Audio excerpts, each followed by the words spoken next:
नमस्कार और स्वागत है। आज हम एक ऐसे सवाल की तह तक जा रहे हैं जो शायद हम सभी ने कभी न कभी महसूस किया है कि हम अक्सर दूसरों को माफ क्यों नहीं कर पाते। हाँ, ये एक बहुत ही आम एहसास है। वो कौन सी अंदरूनी आवाजें या दलीलें हैं जो हमें माफी देने से रोकती हैं, हमें किसी बात को पकड़ कर रखने पर मजबूर करती हैं। नमस्ते। देखिए, हमारी आज की जो ये पड़ताल है, वो एक खास स्रोत सामग्री पर आधारित है। अच्छा। इसका शीर्षक है क्षमा न करने के शीर्ष 20 कारण। और ये दस्तावेज उन वजहों को खोलता है जिनके चलते हम माफ करने से कतराते हैं। और इसमें अहंकार यानी ईगो की भूमिका पर खास ध्यान है ना? जी हाँ, बिल्कुल। खासतौर पर अहंकार का क्या रोल है, इस पे ये फोकस करता है। तो हमारा आज का मकसद है इस स्रोत में जो विचार पेश किए गए हैं उन्हें जरा खंगालें, समझे कि माफी ना देने के पीछे अहंकार के कौन से तर्क काम करते हैं। सही। क्या माफ न करना सच में हमें किसी तरह बचाता है या असल में हमें सुकून से दूर ले जाता है? स्रोत इस पर काफी रोचक नजरिया रखता है, तो आइए इसे खोलकर देखते हैं। बिल्कुल। स्रोत का जो केंद्रीय विचार है वो ये कि हमारे भीतर लगातार दो आवाजें होती हैं जिनके बीच हम चुन सकते हैं। दो आवाजें? हाँ, एक प्रेम की आवाज है और दूसरी अहंकार की।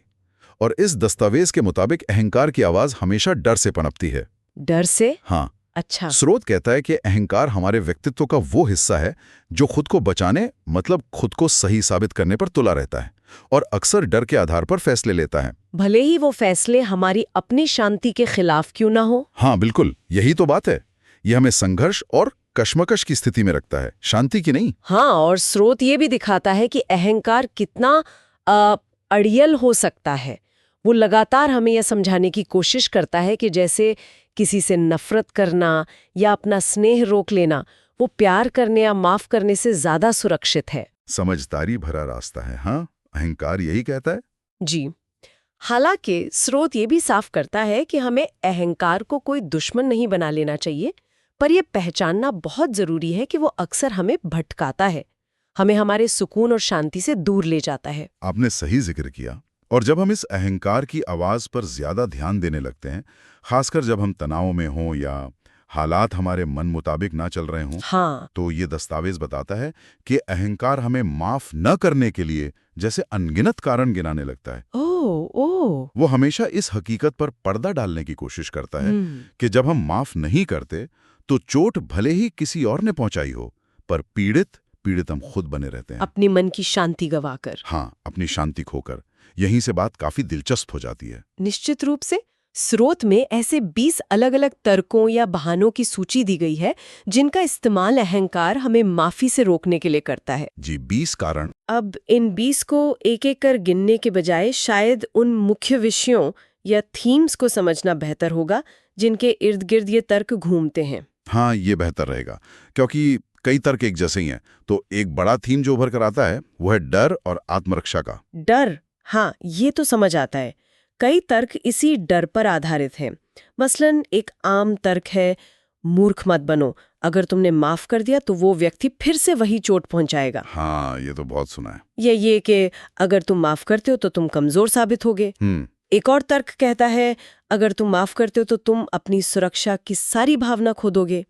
ये सब भविष्य के किसी संभावित दर्द के डर से हमें अभी माफ न करने के लिए उकसाते हैं। बिल्कुल, ये डर वाली बात बहुत जानी पहचानी लगती है, जैसा आपने कहा। हाँ, जैसे हम माफी को अपनी ढाल नीचे करने जैसा समझ लेते हैं और अहंकार कहता है कि भाई ढाल नीचे की तो फिर चोट लगेगी। सही। और ये हमें कितना असुरक्षित महसूस कराता है। बहुत ज्यादा।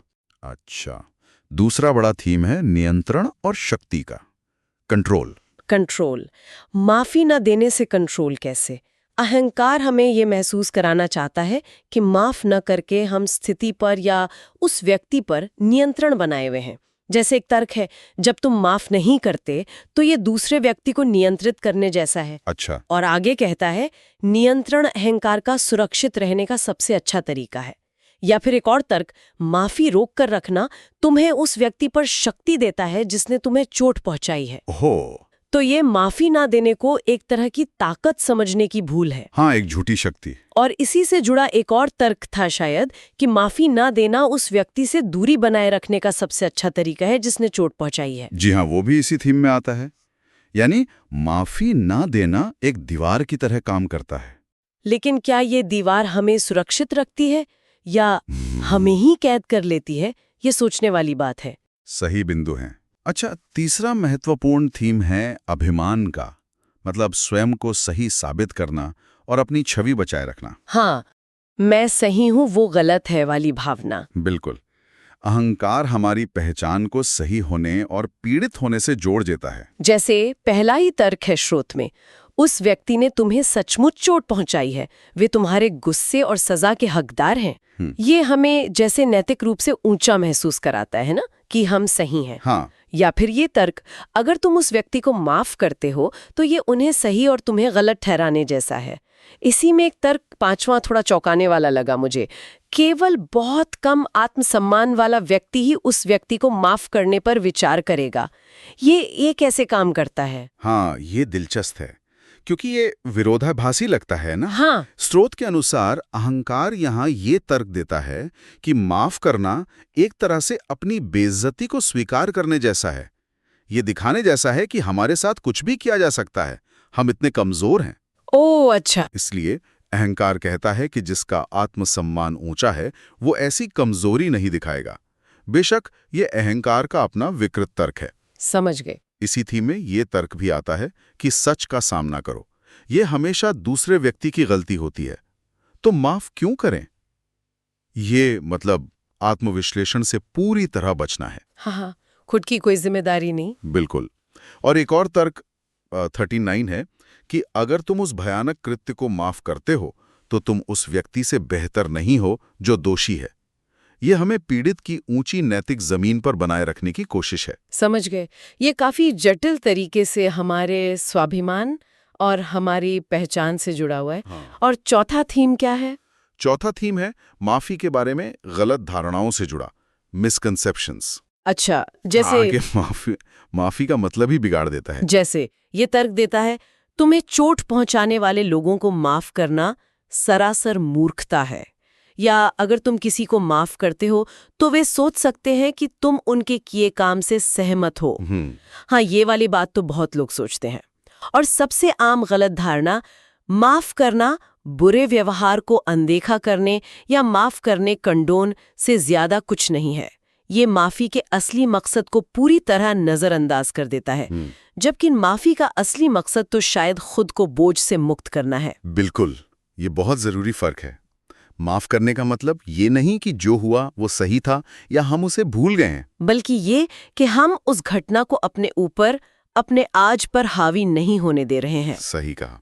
और आखिर में कुछ तर्क ऐसे हैं जो शर्तों या यहाँ तक कि आध्यात्मिक विचारों का इस्तेमाल करते हैं, लेकिन अपने अहंकार भरे एजेंडे के लिए। शर्तें जैसे एक तर्क कहता है कि तुम्हें सिर्फ तभी माफ करना चाहिए जब दूसरा व्यक्ति सच्ची माफी मांगे। अच्छा, और तब भी बस थोड़ा सा ही माफ करो, मतलब पूरी तरह से नहीं। ये तो पूरी तरह समर्पण नहीं हुआ, ये अब भी नियंत्रण रखने की कोशिश है। बिल्कुल, अब भी कंट्रोल अपने हाथ में रखना है। और कुछ तर्क तो ईश्वर या उच्च शक्ति को भी बीच में ले आते हैं।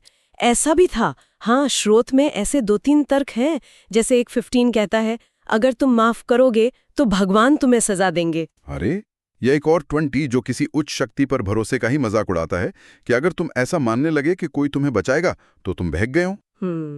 यहाँ ये याद दिलाना जरूरी है कि हम सिर्फ स्रोत में प्रस्तुत अहंकार के तर्कों का जिक्र कर रहे हैं। हाँ, बिल्कुल, हम उनका समर्थन या विरोध नहीं कर रहे हैं। जी। इसी तरह स्रोत में आत्मनिरीक्षण या जिसे प्रोजेक्शन कहते हैं, मतलब दूसरों में अपनी ही खामियां देखना, उसे भी अहंकार खारिज करने की कोशिश करता है। 17 और 18। ये वर्गीकरण वाकई इन 20 कारणों को समझने में मदद करता है। डर, नियंत्रण, गर्व, गलतफहमी। ये दिखाता है कि अहंकार कितने अलग अलग मुखौटे पहनकर हमें माफी से दूर रखने की कोशिश करता है। हाँ, और स्रोत की सबसे व्यावहारिक सलाह यही है, इन अहंकार जनित तर्कों के प्रकार से परिचित होने के लिए थोड़ा समय निकालें। सिर्फ पढ़े नहीं, बल्कि महसूस करें कि वे कैसे लगते हैं। हाँ, बिल्कुल। ऐसा करने से, जैसा कि दस्तावेज कहता है, आप जल्द ही उन्हें पहचानना शुरू कर देंगे, जब वे आपके अपने विचारों के रूप में मन में उठेंगे। अच्छा। यहाँ दिलचस्प बात यह है कि जैसे ही आप पहचानते हैं कि अरे ये तो अहंकार की डर वाली आवाज है, उसी पल आपके पास एक विकल्प पैदा हो जाता है। सही कहा। ये पहचान ही पहला कदम है कि अच्छा ये मेरी असली सोच नहीं, ये शायद अहंकार का तर्क है। जी, स्रोत यही बताता है कि जब हम ये जान लेते हैं कि ये आवाज अहंकार की है जो डर से बोल रही है, तभी हमारे पास प्रेम की आवाज यानी क्षमा की आवाज की चुनने का मौका खुलता है। ये जागरूकता ही शक्ति है। स्रोत कुछ और मुख्य बातों को भी रेखांकित करता है जिन्हें तारांकित करके महत्व दिया गया है। हाँ, वो क्या है? पहली, क्षमा हमें दर्दनाक अतीत से मुक्त करती है। ये भविष्य के बारे में नहीं बल्कि अतीत के बोझ को उतारने के बारे में है। ये बहुत महत्वपूर्ण है, अतीत का बोझ। दूसरी, आप या तो पूरी तरह से माफ करते हैं या बिल्कुल भी माफ नहीं करते। स्रोत के अनुसार इसमें बीच का कोई रास्ता नहीं है। ये पूरी तरह या बिल्कुल नहीं वाली बात थोड़ी चुनौतीपूर्ण लग सकती है। इसका क्या मतलब हो सकता है? क्या ये कि माफी एक मानसिक अवस्था है, कोई सौदा नहीं? शायद ये एक ऑल और नथिंग जैसा फैसला है मन का। और तीसरा तारांकित बिंदु कहता है, माफ करने के लिए अपना सारा गुस्सा और पीड़ा ईश्वर को सौंपने की इच्छा रखें। ये एक आध्यात्मिक राह है। हाँ, ये स्रोत का नजरिया है जो एक आध्यात्मिक राह सुझाता है कि उस नकारात्मक ऊर्जा को अपने से हटाकर किसी उच्च शक्ति को समर्पित कर दें। ये मुख्य निष्कर्ष माफी की परिवर्तनकारी शक्ति और उसकी समग्र प्रकृति पर जोर देते हैं, जैसा स्रोत में बताया गया है। अब इस सारी बातचीत को देखें तो ये हमारे रोजमर्रा के जीवन के लिए क्यों मायने रखती है? मुझे लगता है कि हम सब ने कभी न कभी इन अहंकार के तर्कों को अपने मन में सुना होगा, शायद पहचाना ना हो। बिल्कुल सुना होगा। तो ये समझना क्यों जरूरी है कि ये विचार आ कहाँ से रहे हैं? तो इस सब का क्या मतलब है हमारे लिए? इसका सीधा मतलब यह है कि जब हम अपने अंदर चलने वाले इन संवादों को पहचानना सीख जाते हैं कि अच्छा, ये डर पर आधारित अहंकार की आवाज है जो मुझे बदला लेने या कड़वाहट बनाए रखने को कह रही है, हाँ, तो हम ज्यादा सजग होकर चुनाव कर सकते हैं। हम ये तय कर सकते हैं कि क्या हमें डर से प्रेरित होकर प्रतिक्रिया देनी है जो हमें और ज्यादा संघर्ष और दुख में उलझाए रखती है, या फिर शांति की ओर ले जाने वाली प्रतिक्रिया चुननी है। हाँ, जो प्रेम और क्षमा से आती है। ये एक महत्वपूर्ण सवाल उठाता है कि हम अपने अंदर किस आवाज को ज्यादा ताकत देना चाहते हैं, किसे पोषित करना चाहते हैं। बिल्कुल।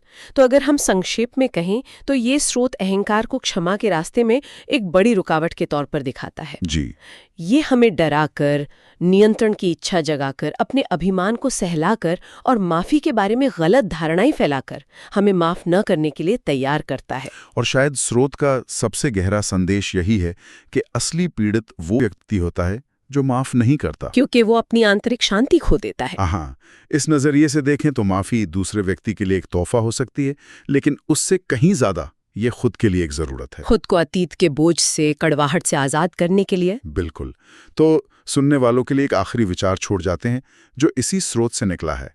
अगली बार जब किसी को माफ न करने का तीव्र आग्रह मन में उठे तो एक पल के लिए रुकें और खुद से पूछें, ये जो आवाज मैं सुन रही हूँ या सुन रहा हूँ, क्या ये डर की, अहंकार की आवाज है?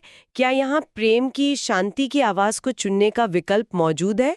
और शायद सिर्फ इन आवाजों को पहचानने का अभ्यास करना ही उस शांति की ओर पहला और सबसे महत्वपूर्ण कदम है। सही कहा। निश्चित रूप से अपने अंदर की इन जटिलताओं को समझना हमें ना सिर्फ अपने आंतरिक संघर्षों को बेहतर ढंग से सुलझाने में मदद कर सकता है, बल्कि शायद एक ज्यादा शांत और मुक्त जीवन जीने का रास्ता भी दिखा सकता है।